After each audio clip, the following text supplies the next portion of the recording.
Hello and welcome to the DH Effect. I'm Hillary, and you know my lovely co host, Sonia. Our focus this month is on trying to stay true to this decided heart that we have, even when life throws us crazy things like pandemic, for example, or other obstacles in our way, and it can leave us feeling pretty isolated.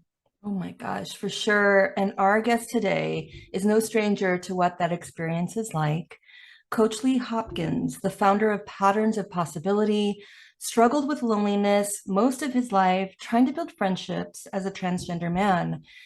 And through endurance, patience, a lot of grace, while trying various ways to find people, his people, without success, he found something else. And we cannot wait to hear this story. Coach Lee discovered, am I looking too outwardly? Should I be looking inwardly? And again, just can't wait to share that, to hear your wisdom, experience, and story. Thank you so much for joining us, Coach Lee. Wow, Hillary, Sonia, thank you so much for having me. It's a pleasure to be here.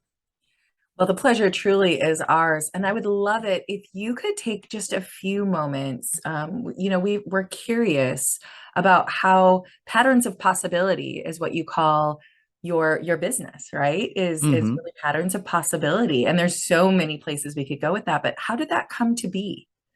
Well, that came to be because I recognized these patterns that I was having in my life and how they impacted my outcomes. Like what was I really looking for? So it all started with me at my hometown in Ohio.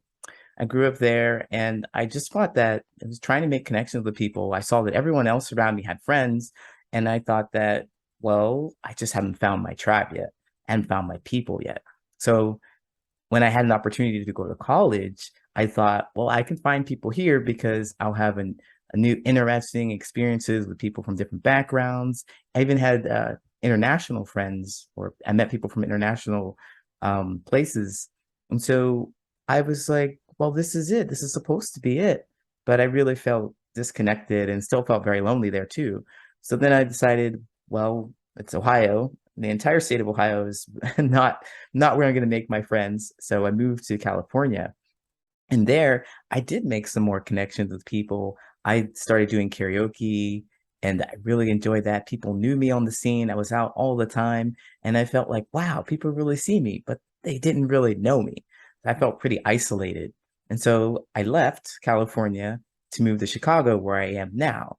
And this is where I transitioned from female to male. And here in Chicago, a city of 8 million people, where I've met the queer community who helped me make this transition that only 1% of the population goes through with the physical changes that comes with transitioning from female to male or being trans at all. I still felt lonely. Mm. I felt like these people didn't know me.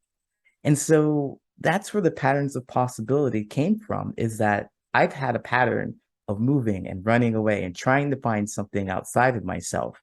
And I realized that, well, it wasn't outside of me, it was inside. There was something that I was missing. And I didn't discover that until I had actual therapy to help me through that, to help me understand that, all right, look inside, not outward. And I realized that that was a pattern of behavior. And there are so many patterns of behavior that show up in my life and other people's lives that creates this impact that we're not looking for. But if we looked at the pattern, we could turn it into a new possibility, like I did. Mm. That is so powerful. And thank you so much for sharing your story. It goes to show that that courage of sharing vulnerability is light. It is what inspires us, what motivates us. If Coach Lee can share the story, then perhaps I can. And before recording, we really talked about this.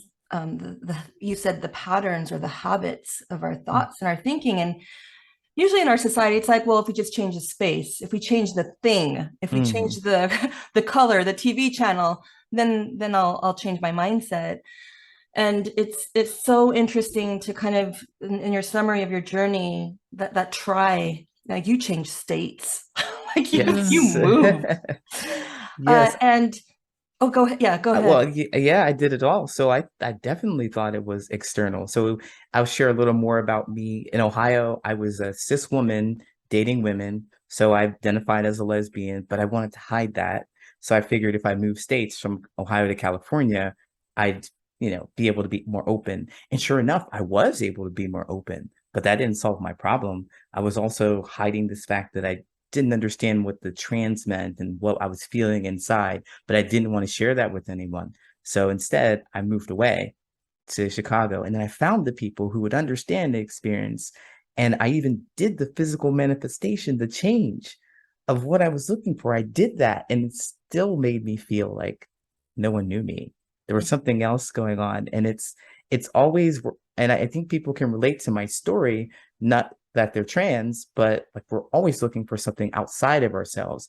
And I am just a really great example of me looking to change something outside of myself, hoping that my internal world will change. I'm not saying, though, really quick, follow that up with, I'm not saying I'm not pleased with what I did, with how I sound, with what I look like. I'm not saying that. What I'm saying is that it didn't have this exact effect that I thought it was going to have on my life. It didn't impact and change me inside. I still had to do that work. I want to hand back to Sonia in just a second, but I want to put an exclamation point and all of the smiley faces after what you said, because I think it is so important. No, it really is. And I'm having this feeling inside, when I've coached people in the past, and I can feel, I'm sure you, Coach Lee, you can feel the anxiety people are feeling about when they get to, I'm doing this, and then I'm doing this, and I'm doing this, and they've created this life where they're doing, and they're doing, and they're doing, and they're doing. And there's always, and I can feel it. Like I'm stressed through the screen talking to them. And I'll take a breath and I'll say, okay, what are you running from? What inside are you running from? And what are you trying to outdo? And then they take a breath and they're like, damn, I gotta take a second here. And that's what I'm hearing from you is this idea. And Sonia, I don't want to make sure that we get back to, I think you had your question, but I just wanted to like acknowledge that. Yeah, and I think the rate, I mean, you've kind of hit that point, the relatability. So, we're talking about holding on through the pandemic and the new habit of our isolation through social distancing. And what I have witnessed, especially amongst young people, but everywhere, is that we have changed our habit of belonging, where that sense of isolation has become kind of this new normal. And as we're trying to connect again, it's almost, oh, it's uncomfortable. Maybe I should just stay alone. Like maybe I should just, it's comfortable here in my space. I don't have to go out today. I don't have to, Mm-hmm. it's a decision, and it's the habit of thinking where I can just be comfortable and stay here alone. And I think this leads to something that one of your, I called it a mantra, but you say, live your truth. And this is hugely important. It's almost like the awakening, because did we redefine our truth in slumber mode in our isolation, and that we somehow convince ourselves that our new truth was being lonely, which is something else? And so I would love for you to address this mantra of live your truth. And what you were saying is, I had to look inward. That's Yes. hard work. It is hard work, and it is terrifyingly scary work. And boy, Hillary, hit it right on the nose. I'm like, what are you running from? I am running from myself.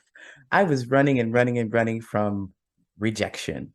Rejection, period. I didn't want the people in Ohio to think about or to chastise me or judge me because I'm lesbian. I didn't want people in California to judge me because I want to be trans. I didn't want people in Chicago to judge me for the fact that I am trans, and I have actually made that transition. It was just like rejection all over. I just want to be alone. And so when I think about the pandemic and how people have decided that they're more interested in being alone than being connected with others, I understand that there's a purpose in discovering yourself and learning more about who you are. We all need the space and time to do that. But our primary purpose, so I believe, is that we need to connect with people. We really need to share that with other people. And I think that when we get stuck, when we are consuming and we're creating, which are things we can do alone. We can consume TV shows and enjoy them. We can create things, a dinner or a mess or whatever. We can create those things, but we really want to connect people about those things that we create or consume. Have you ever created like an amazing dish and you just absolutely loved it? You created some piece of art. You want to share that with people. That's connection. We're all looking for that. We want to share what we consume with people. You ever seen a movie that you really enjoyed, you want to recommend, or that you didn't like and you want to tell somebody about it? You really want to connect with people. So the truth is that you want to connect. The fear is that you are going to be rejected for how you feel about that thing. And so instead of facing that, we're just like, well, I'm okay being alone. But really, we're not. We really want someone to understand us, just one person to understand us. And if I could share a really quick story about my discovery, how this came about, the reason why I stopped running from myself was because from Ohio to California to Chicago, I finally decided I didn't know the answer. So I got therapy. And in group therapy, we were talking about how you can change your mindset and go meet somebody. And, I just been so used to not being understood. And so I thought I was always going to be misunderstood. So work on changing my mindset. I go to this comedy club and I have the mindset now that I'm going to meet somebody cool. We're going to have a great conversation and we're going to connect and we're going to be friends. And so I go to the comedy club, I have a nice conversation with a really awesome guy. And we're talking about the stuff, and I lead the conversation towards LGBTQ stuff because I want to know how they feel about trans people. And they had mentioned that they'd never seen a trans person before. They don't understand the process and don't know why anyone would ever want to do it. And so I thought, well, I can live my truth right here. I'm going to fill up this gap for this person, this knowledge gap, and I'm going to share my truth. They're going to be curious and we're going to have a great connection. And so I tell them I'm trans, and they stop talking and they leave. They don't say anything else to me. And it was such a hard rejection, and it was definitely painful at that time. I'm not going to lie to you about how difficult and stressful that was for me. But when I reflect back on that experience, I know that I didn't want, we just weren't good friends at that time. We weren't meant to be friends at that time because I didn't want to pour all this energy into changing him into a person who would like trans people, who would like me, because I would have begged him like, hey, I'm a really great person. You should like trans people because of all these reasons. I'm a fun guy. We just had a great conversation. Please like me. I didn't want to put that energy into it. And I don't think he wants to change. That's why he left. And so what I've discovered, the reason why I stopped running is that living my truth helps me really see the people who are interested in me. And I can spend the energy sharing myself rather than trying to convince someone that they should know me. That Oh was my hard. gosh. Sorry. No, I was just gonna say I want to go about 10 different places with that because that's true for work. It's true for relationships. It's true for friendships. It's true for all of that. It's like when you're trying to be someone that you're not, then the people, like the universe doesn't know what you want. Like you Yeah. attract who you are, not what you want. And so I think it's funny. I was typing notes so quickly while you were saying this because so many thoughts came, but two things in particular that I would love to just call out. One is this image that came to my mind as we were talking. It used to be that Connect Four was the game, and we want to connect people, we want to all of that. And now I feel like, especially coming out of the pandemic, it's operation. We're afraid that that connection is going to create electrocution. That's the image that was in my mind. And I feel like it's true, right? So shifting back. But what's interesting is I was really bad at playing operation when I was younger, and I've gotten better because of my patience. And so what would happen, and I mean that as the virtue, not as the ha ha ha patient to the doctor, but my patience was I'm going to really quick try and get it over with, and I'm either going to win or I'm not, right? I'm going to go in really fast, or and I wasn't taking the time and I wasn't allowing it to unfold. And I think that that's one of the biggest self-sabotaging things. And that reminded me of your story too, that I used to do in friendships was I wasn't sure I loved myself. And I had all of these things that I thought were icky about me and I was trying to hide. And so if I meet you in the first 5 minutes, I'm going to throw up all the crap, all the shit. And if you still like me, maybe we've got a shot. Right. But it was like, I mean, nobody, like, it's drinking from a fire hose. Nobody wants that the first time they meet someone. And I think that that's a common trauma response, Coach Lee, is it not? Yes, that is beautiful. I love the way you place that. Yes. I have done that for quite some time. Here are all the things that I don't think you're going to like about me, and I won't be surprised if you don't like me. Sure. I think one of the images, or not images, but with the DH effect, we really anchor, when you said, I just want, we just want one person to see us, to truly understand us. And that is huge for the DH effect, is to be seen as who we are, not what we do, not what we want to be, but just as is. And so we anchor those two virtues. And for you, what I imagine in terms of that scene at the comedy club is really reaching into assertiveness and advocacy. And that is truly, for me personally, very difficult to do. I can advocate for others. I can advocate for a belief, a cause, cheering other people on. But how can one do that if we can't assert and advocate for ourselves? I just felt like that was like your stance. You're like, I'm going to be assertive and advocate for myself, damn it. And this going to, like, sure, it didn't hurt, but you said it sure didn't work out at that time. But that was perhaps maybe that conversion of, I see me now. I mean, that is the most powerful aha, like, how do I see me rather than how do others understand me? Yeah, that is beautiful. That is really brilliant because like that was really a very helpful moment in my life. And looking back on it, it's been even more helpful to go look and understand how I felt and how I saw myself in that position too. And it was certainly the thing that I thought was going to break the pattern. Actually, it was the move, the correct move to break the pattern of me not getting to know people because I wouldn't share myself. I just shared a little too much. The fire hose just spread on people. So I had to figure out other things to share that are more about me. And oh, by the way, I didn't know anything about myself. So I had to go figure that stuff out too, to be able to share with someone. Yeah. Go ahead. I was just going to say, I think that Sonia has a beautiful way. So Sonia is also a college counselor, admissions counselor. And so what's interesting about the work that she does, and I've told this story before, so our listeners will be like, oh yeah, I remember that. When she started working with my daughter, I remember that Faith, who's about to be filling out her applications, was worried and stressed about who would want her. And Sonia had this beautiful way of turning it around and saying, this isn't about which college you are good enough to get into. This is about which college is good enough for you. And I think that there's I started bawling when she said that, because I do think that that goes beyond college, beyond work. It goes into these relationships. As long as we're having this balance of also working on ourselves. That doesn't mean if you're being a total ass and then you're out there and you're like, well, you're obviously not for me.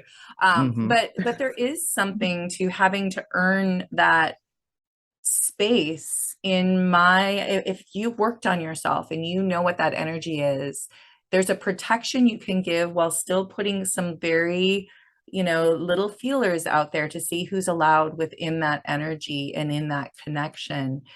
Do you see what types of patterns are you seeing in the people you work with? Because you specifically deal with helping people have these friendships and these relationships based on your own work that you've done.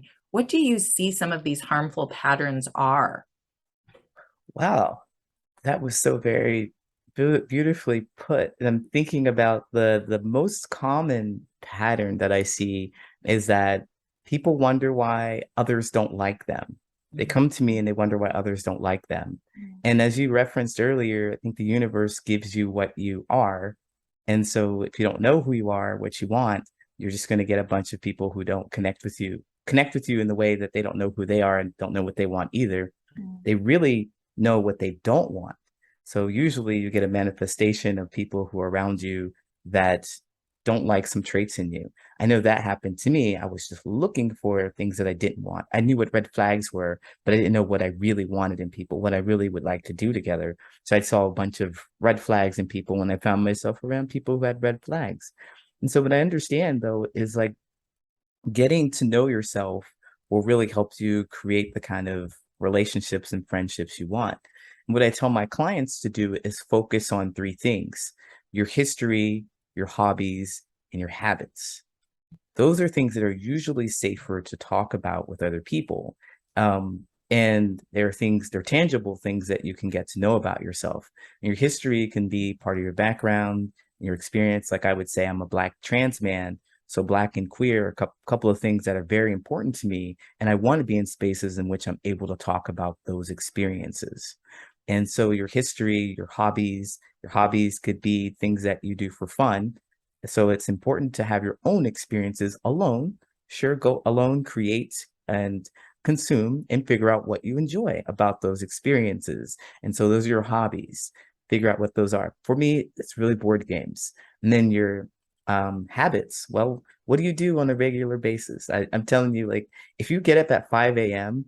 compared to a person who gets up at 1 p.m., you're going to have different experiences. You're going to have a different routine.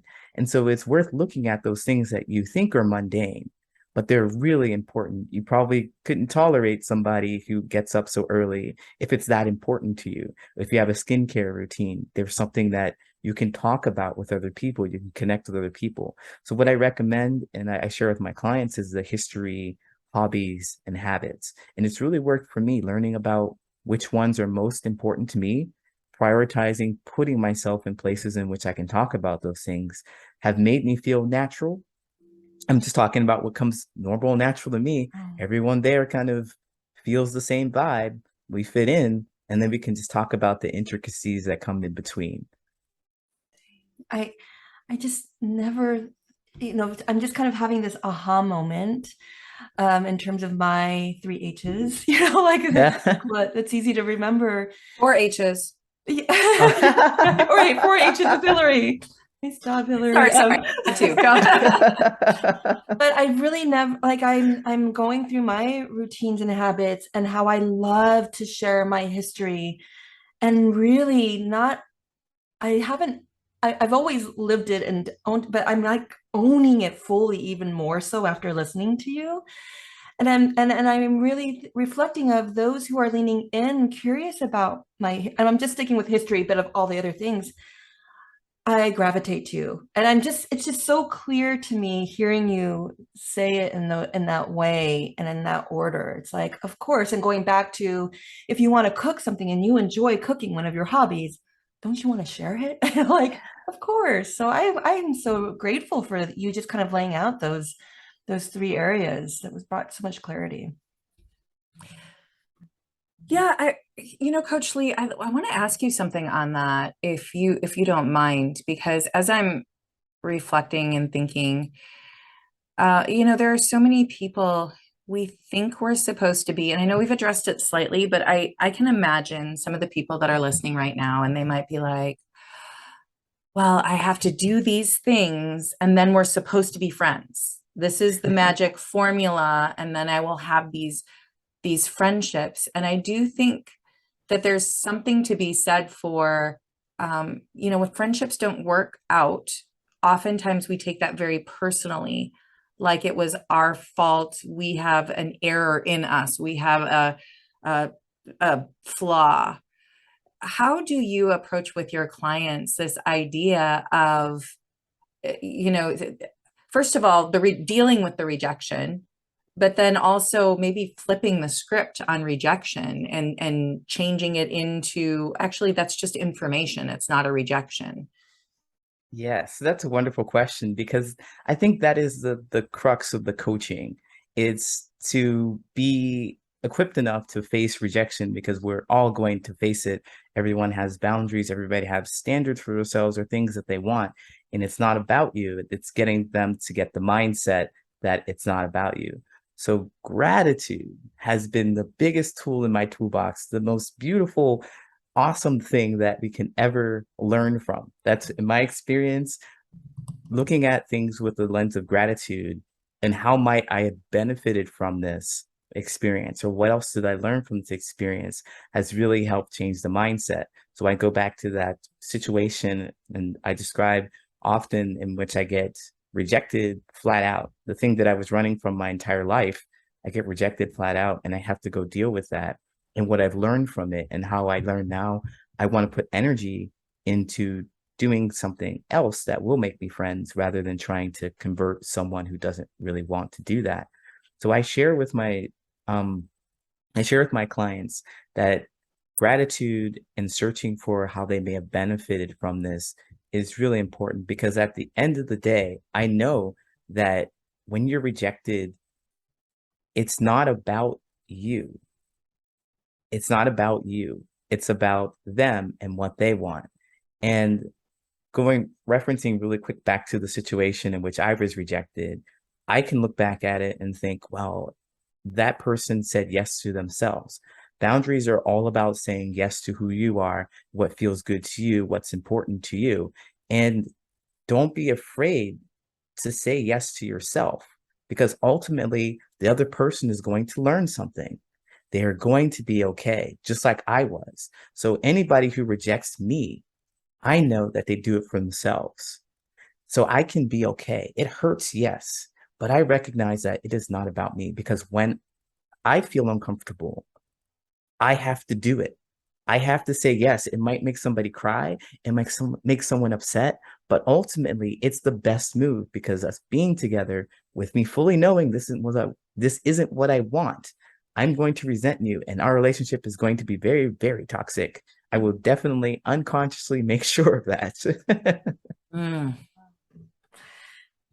So I can imagine our viewers and listeners really getting energized. Just, I think for me, like I'm inspired to tears today just hearing you.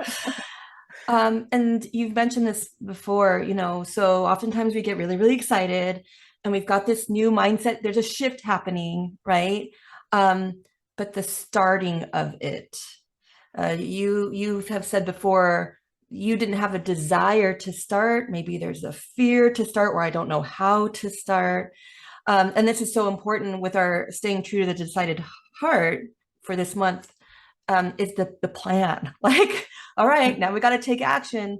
Can you share 2 to 3 tips to help those who are inspired right now to take that next step, or the desire to start?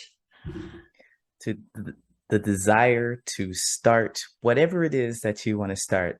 Well, I imagine that you have felt uncomfortable in your space, whoever you are, and you're not sure whether you want to start or whether you do want to, or what direction you're going. I would recommend that you sit with that feeling of being uncomfortable and understanding really what it feels like, the desire to do something else. Sit with that feeling just for a moment. So that's just step one, to understand where you are. And then go try something else. So this is curiosity. Become curious about what could possibly be. Whatever it is that you want to start, like if you want to create a new friendship, kind of be curious about what could that look like? What would you do?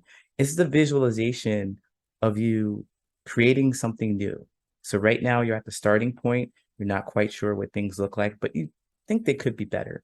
Become curious about what that might look like, and then go execute, go find something, go do anything. I know that's very broad, but we're talking about all things here. So take a step in a direction that drives your curiosity, and then practice gratitude. Mm. Think about your experience, reflect on your experience. And I think this is a process that we can repeat over and over again for just about anything. Mm. Be curious about what could be. Go see what you can do. Try something to see if you can create that thing, and then reflect on it. Learn from that experience. Be grateful that you had that experience so that you can learn more so you can try again. until you get the result that you're looking for. It's a pattern that will become a new possibility. I know, it's so beautiful. It really is. There's a do you watch Ted Lasso?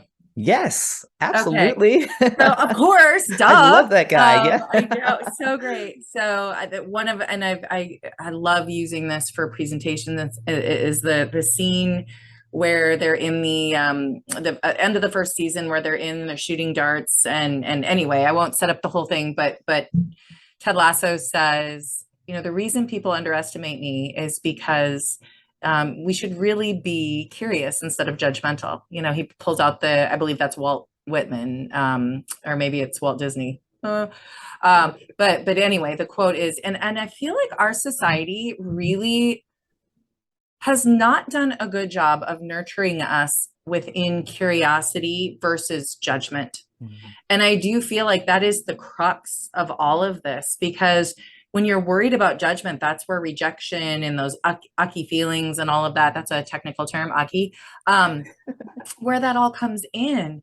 But that detachment with compassion comes in when you're curious instead. But we're taught that if we're uncomfortable, we have to fix it instead of asking it questions and learning and being the detective to find out why. And that's where all the Band-Aids come in instead of the healing. And I really do think that that's the crux of why we have so many walking wounded, especially in this country. Wow. Yes. I think that really tracks. I mean, that hits the nail right on the head for me. Well said. So I guess we have to close. But this is a conversation that I know. I mean, I can actually imagine listeners and audience like not wanting to end, but I want them to continue. We want them to continue this conversation. How can they reach out to you, continue their action plan or their processing with you? Where can they reach you? Yeah, so you can find me at patternsofpossibility.com. I have a few courses and an ebook there. And you can find me at Patterns of Possibility on all social media. I'm on TikTok, Instagram, YouTube, sometimes Twitter. Coach Lee, we are so grateful for you. I mean, just knowing that you are here for us. What a beautiful spirit that you are, one of courage, one that understands, when we hear friendships, again, that's another term we don't put a lot of emphasis on. It's who are my friends? And what does that look like? What does that mean for me? And for you to define that today is just so powerful for me. And I know for Hillary, so we are just so grateful. Thank you to our listeners. You're welcome. Thank you to our listeners for joining us for this episode. Please be sure to follow us on all the social media platform channels and subscribe to your favorite podcast platform or YouTube so you never miss an episode. And we know that you're also going to be following Coach Lee Hopkins and all of his social media links. We're going to have that all in our description so you will know exactly where to go. Check out our website, thedheffect.com, for more great opportunities to nurture your decided heart. And as we always end, until next time, may you have the courage to live with a decided heart. To ensure that you don't miss one amazing episode on the DH Effect and capture meaningful conversations with those living with a decided heart, why don't you go over and click that subscribe button on our YouTube channel. And for those audio listeners out there who love podcasts, why don't you pick your favorite podcast platforms like this one on Spotify? Go ahead and find that follow button, click on it, and never miss an episode.